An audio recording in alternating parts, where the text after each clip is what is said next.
Good Morning Business. Le débat. Le Sénat examine à partir d'aujourd'hui le projet de loi visant à accélérer la construction de nouveaux réacteurs nucléaires. On va en parler avec Nicolas Dose et Jean-Marc Daniel. Nicolas, c'est un coup de braquet radical. Alors ce qui est extraordinaire, c'est qu'en fait c'est un texte hyper technique. C'est un texte qui va réduire les délais administratifs. On veut gagner 2 à 3 ans quand même pour le lancement de ces chantiers. C'est un texte qui veut considérablement réduire les contentieux. Désormais, quand il y aura un contentieux, tout sera traité par le Conseil d'État et exclusivement par le Conseil d'État. Et en fait, c'est un texte complètement historique. C'est la volte-face intégrale de la doctrine française en matière de nucléaire qui va traduire en fait, dans les faits, la volonté du président de la République qu'il a clairement exprimée à Belfort le 10 février 2022, où c'est là, il nous dit on va faire 6 nouveaux EPR, 8 en option. Enfin, le même Emmanuel Macron, en 2017, confirme qu'il va fermer 12 réacteurs en plus des 2 de Fessenheim, confirme qu'il va réduire la part du nucléaire dans la production d'électricité à 50%. Et là, on fait exactement le contraire. Cette doctrine d'Emmanuel Macron 2017 sera confirmée par le gouvernement d'Édouard Philippe, exactement dans les mêmes termes, en 2020. Cette manière, si vous voulez, de passer c'est je coupe le son, je remets le son, je coupe le son, je remets le son, c'est assez incroyable. Et donc voilà, c'est vraiment, donc ça va s'inscrire dans une programmation pluriannuelle de l'énergie à compter de l'été prochain. La PPE, la programmation pluriannuelle de l'énergie de 2023, va inscrire exactement, presque mot pour mot, l'inverse de la précédente PPE qui remonte à seulement 2019. Et d'ailleurs, on voit que ce braquet, ce virage historique de la France en matière de nucléaire correspond aussi au virage de l'opinion. Vous prenez les sondages Odoxa en 2019, 66% des Français sont contre le nucléaire. Vous prenez les sondages Odoxa de 2022-2023, 60% des Français sont désormais pour le nucléaire. Alors, il y aura un autre grand sujet sur l'énergie qu'il va falloir...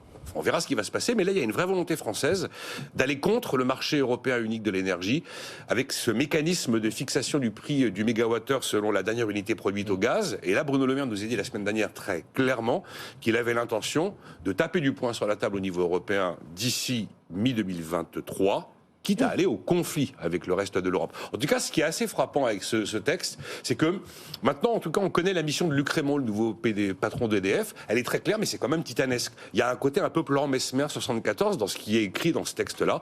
Et donc, la France change. C'est plutôt une bonne nouvelle, non, Jean-Marc, qu'on change d'avis. Bon, là, certes, on fait un peu la girouette, mais là, on remet complètement le nucléaire sur le devant de la scène. Oui, alors effectivement, il n'y a que les imbéciles qui ne changent pas d'avis.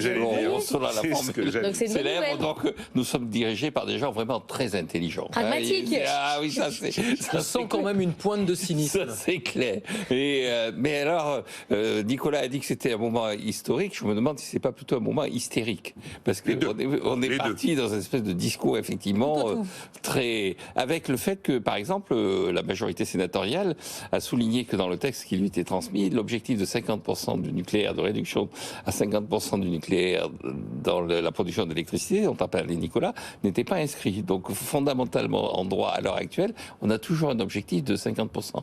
De même, il y a un certain nombre de gens qui mettent en avant le fait que parmi les éléments qui sont présentés, il y a la notion de souveraineté. Je rappelle que pour faire du nucléaire, il faut de l'uranium, et l'uranium passe par l'étranger. L'uranium, il arrive essentiellement soit d'Afrique, soit surtout du Kazakhstan. C'est-à-dire, on va substituer à l'Arabie le Kazakhstan parmi nos On en a un peu, non ?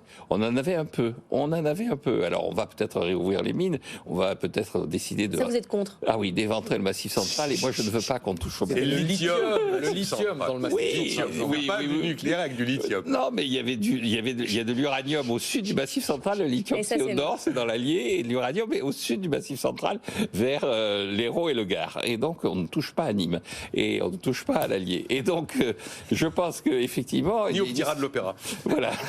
Il y a une excitation, une exaltation, le souci d'urgence, et je trouve ça inquiétant, cette façon de gouverner par à-coup, par changement brutal, par accélération, puis retour en arrière. C'est toujours comme ça, Jean-Marc. Ah oui, ça a été souvent comme ça. Oui, je suis assez d'accord avec vous. Ça a été souvent comme ça, mais ça ne veut pas dire pour autant que ce soit une bonne façon de gouverner. Enfin, moi, je suis d'accord avec l'idée qu'on va substituer l'Arabie Saoudite, l'OPEP au Kazakhstan, sauf que c'est substituer une énergie fossile à une énergie qui ne l'est pas. Quand même, ça, c'est un point important.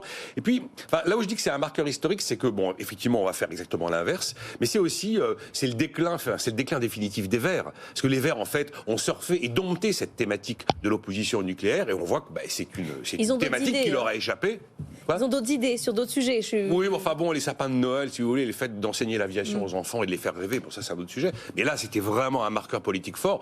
Il ne leur reste plus grand-chose. Ah, là, finalement, il n'y a pas que des mauvaises nouvelles aujourd'hui. Jean-Marc, 70% de notre énergie qui vient du nucléaire. Évidemment, on se repose la question. Notre électricité. Électricité, pardon. Oui. Évidemment, on se pose la question du mix énergétique. C'est dangereux. Oui, non, mais moi je pense que, et donc j'ai écrit d'ailleurs un livre là-dessus, je pense qu'on n'a pas assez... Mais je sais, c'est pour ça que je vous pose. Oui, on n'a pas assez mobilisé, sollicité, réfléchi à l'utilisation du soleil, et donc c'était un objectif qui était affiché dès le XVIIIe siècle, ce que je rappelle dans le livre. Il y a des recherches en la matière, il y a des progrès considérables qui ont été faits. Considérables. Et je pense que des objectifs qui sont maintenant des objectifs à 2035-2050 devraient être davantage orientés vers l'utilisation de cette source qui est quasiment illimitée que vers de nouveau des techniques qui ne sont pas totalement sans danger. Alors, il y a des progrès considérables qui sont en cours sur la question de l'énergie solaire, et notamment, on a enfin étudié ce que pourrait produire, en termes d'électricité, un pays comme la France, si on décidait de mettre des ombrières sur l'ensemble des parkings de France, et si on décidait d'utiliser les toits plats ou pentus même de toutes les entreprises de France. C'est nettement plus que la production actuelle du parc de 56 réacteurs nucléaires si on décidait qu'effectivement on dote la France. Alors après, il y a l'histoire des panneaux solaires, d'où viennent-ils? Là, la dépendance serait chinoise, bon blablabla. Mais enfin voilà, il y a des progrès. Et à condition qu'il y ait de la lumière. Alors il y a des régions plus ou moins La dotées. nuit, ça marche moins bien. Merci beaucoup à tous les deux. La c'est nuit, vrai. ça marche moins bien. Oui, c'est le solaire. Le solaire, oui, la nuit, ça marche assez mal. On Vous le avez vu savait dès le XVIIIe Si siècle. j'avais su. À Davos, vous avez vu qu'on parle de partage de la valeur. Alors, pas que d'Oxfam, on parle aussi de nous, des entreprises qui ont fait monter l'actionnariat salarié à leur capital. Vous avez vu, Veolia? C'est le sujet, ça tombe bien, avec alors, notre invité qui arrive. Merci à tous les deux.